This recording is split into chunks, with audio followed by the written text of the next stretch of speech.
Bonjour à toutes et à tous. Aujourd'hui, nous étions avec Nicole comme jury pour cette dégustation commentée de vin rouge. Nous avions 5 minutes données aux candidats pour pouvoir exprimer leurs sensations, donc le procédé habituel, le visuel, l'olfactif et le gustatif. Et on leur demandait bien sûr de respecter la consigne. C'était un seul accord. Ils avaient pour ça 5 minutes.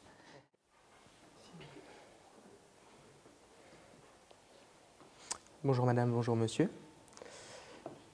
Donc pour commencer, nous sommes en présence d'un vin rouge.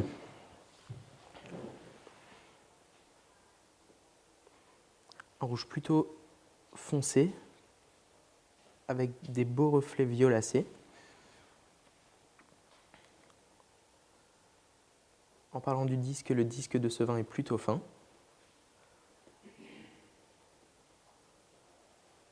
Les larmes sont nombreuses et plutôt rapides. Donc pour finir avec la vue, on est sur un vin qui donne plutôt envie d'être apprécié au nez. Donc je vais passer à la phase olfactive. Le premier nez est plutôt expressif, des belles notes de fruits rouges, plutôt mûres. Le premier nez donne envie d'y retourner et est plutôt gourmand.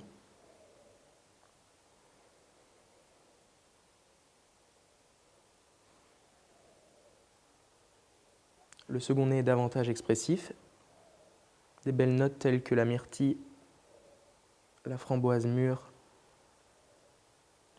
ou encore des fruits confits tels que la fraise sont présents.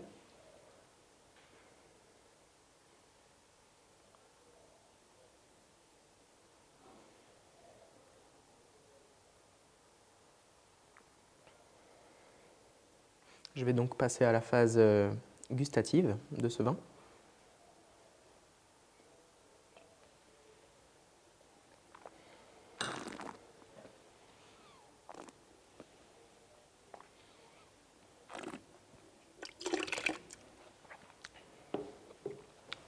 L'attaque est plutôt vive. On est sur un vin qui a une belle présence, qui est bien marquée. Les notes de fruits rouges qu'on a retrouvées lors du premier et du second nez sont également présentes. On a quelques légers tanins qui sont très soyeux, qui viennent imbiber les bords des joues et qui vont être vraiment agréables en bouche. On est sur un vin qui a un milieu plutôt équilibré, un léger côté boisé qui va être très agréable et qui va bien marquer la langue.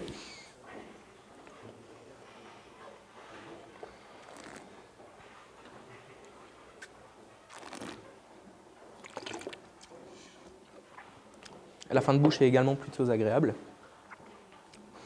Un léger côté fumé et boisé est présent, excusez-moi, et vient vraiment sublimer ce vin.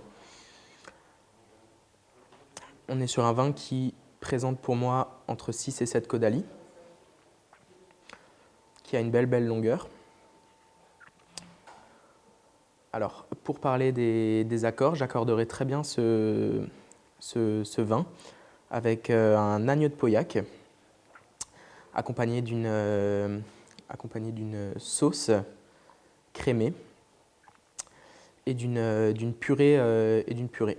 Donc l'agneau de Pauillac serait fumé au bois de hêtre et viendrait vraiment tout en harmonie avec le léger côté fumé présent dans ce vin.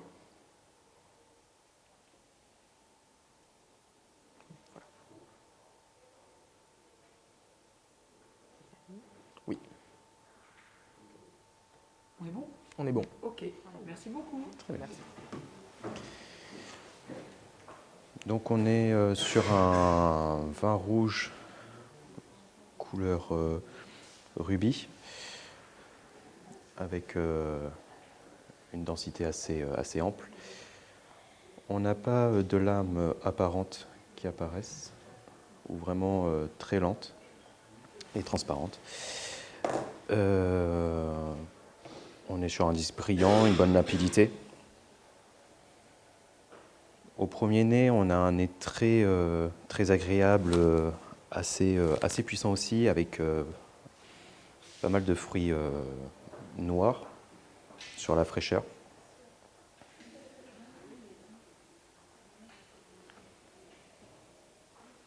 Au deuxième nez, on a un côté un peu floral,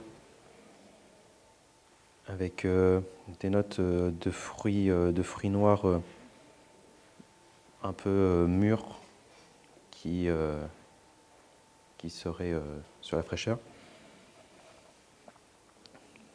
C'est une palette assez simple, sans forcément trop de complexité. Donc on est sur un vin rouge pour moi qui serait assez jeune, d'où qui peut encore mûrir et donner de sa puissance.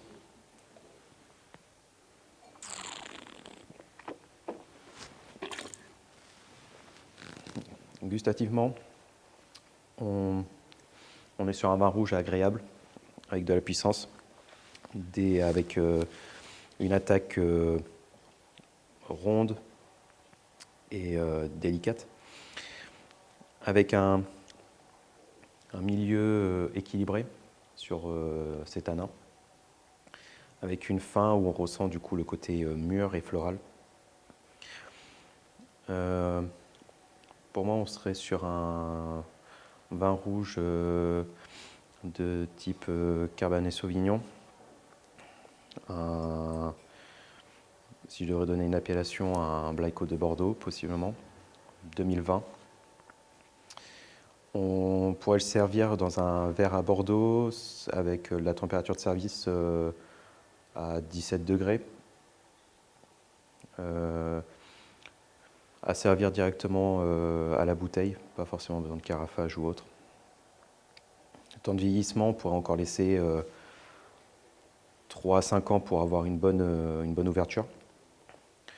Et en accord, je proposerais de l'agneau de Pauillac, farci avec de la langoustine, cuit en basse température, avec une sauce aux herbes et aux poivres de Sichuan, avec une purée de panais et des pickles de chou-fleur.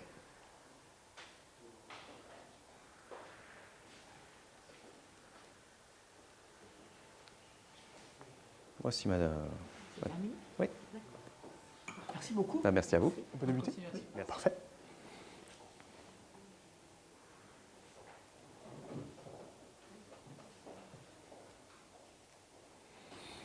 Alors tout d'abord, merci pour la dégustation. Donc ce vin présente une robe rouge cerise noire très intense, au reflet légèrement violacé. On retrouve un disque fin, des larmes nombreuses, lentes et colorées. Donc ce vin est une très belle intensité, brillant et limpide. Hein. Donc ça laisse présager un vin en début d'évolution. En tout début d'évolution, tout à fait. Pardon. Le premier nez, s'il vous plaît. Alors le premier nez net, franc et sans défaut, hein, de belle intensité, on retrouve une belle aromatique. Quelques arômes de fruits rouges surtout, hein, on retrouve des fruits compotés, quelques épices également se décèlent. À l'aération, s'il vous plaît.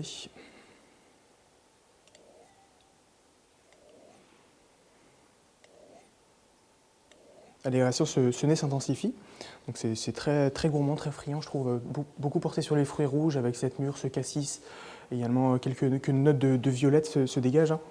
Je retrouve également le pruneau confit, très, très présent, très intéressant. Les épices, je dirais de la girofle, un petit peu de réglisse, qui a une touche de cannelle. Quelques notes fumées se dégagent également. Hein. Pardon. Tout à fait, ouais, quelques notes fumées très, très présentes, surtout à la fin avec une belle aromatique. Hein. Donc un nez gourmand, complexe, avec une belle aromatique que j'apprécie beaucoup. Les arômes restent des arômes primaires, hein, tout à fait. Donc on peut partir toujours sur un vin en début d'évolution, voire très jeune. À la bouche, s'il vous plaît.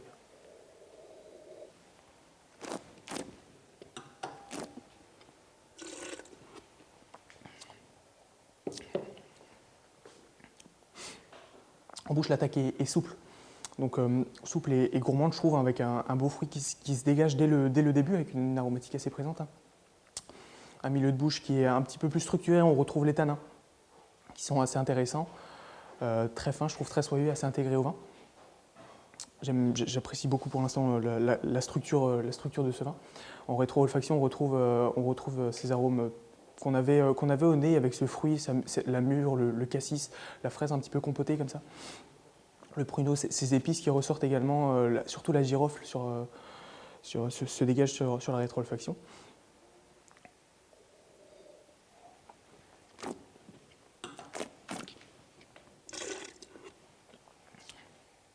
La finale est très souple, assez gourmande avec des tanins très soyeux, très intégrés au vin. On les ressent, mais rien de très dérangeant. Je trouve ça très agréable.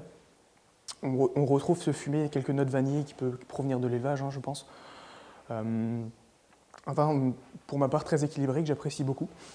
On retrouve cette belle fraîcheur, une belle acidité, je trouve, quand même, qui contrebalance peut-être la structure, etc. J'apprécie beaucoup. Merci pour la dégustation, déjà. C'est un vin pour moi qui a un très bon potentiel de garde. Je dirais entre 5 et 7 ans pour commencer, après à voir comment il évolue. Je le servirai après un décantage. Je pense qu'il est assez jeune, donc je le servirai après un carafage. Un carafage, je n'ai pas vu de dépôt, il ne me semble pas utile de le décanter. Par contre, l'aérer pour libérer l'aromatique est très intéressant.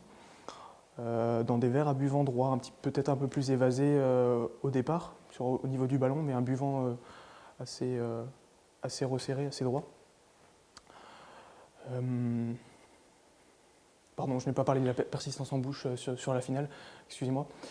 Je retrouve une belle longueur quand même, 6 à 7 caudali plutôt, donc un vin d'une belle longueur.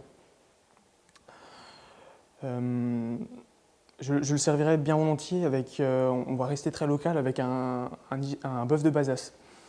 Pourquoi pas une entrecôte de bœuf de Bazas accompagnée d'un jus à la cerise noire, qui pourrait être très intéressant. Également, on va rester toujours local avec ces asperges vertes du Blayais juste pour apporter de la fraîcheur, pointe d'asperges vertes juste croquantes. Et pourquoi pas en accompagnement, on va chercher une purée Joël Robuchon, un peu de gourmandise, un peu de gras qui pourrait être très intéressant. Concernant la provenance de ce vin, pour ma part, je pense qu'il est de Bordeaux. On reste avec un assemblage de Merlot et Cabernet Franc sur l'appellation Pessac-Léognan. Terminé. Très bien.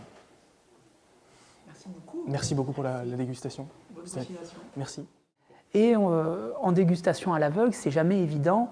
On aime justement ressentir les mêmes sensations, les mêmes descripteurs que nous avions évoqués ensemble avec Nicole, à savoir sur ce Château Coince 2019, essentiellement composé de Merlot, de Cabernet Sauvignon et de Cabernet Franc, de la fraîcheur, un caractère assez fruit noir, avec des notions un peu de mûre, de cassis, des évocations un peu épicées, fumées. On attendait que les candidats puissent décrire ce caractère un peu boisé qui est présent, mais aussi un peu épicé.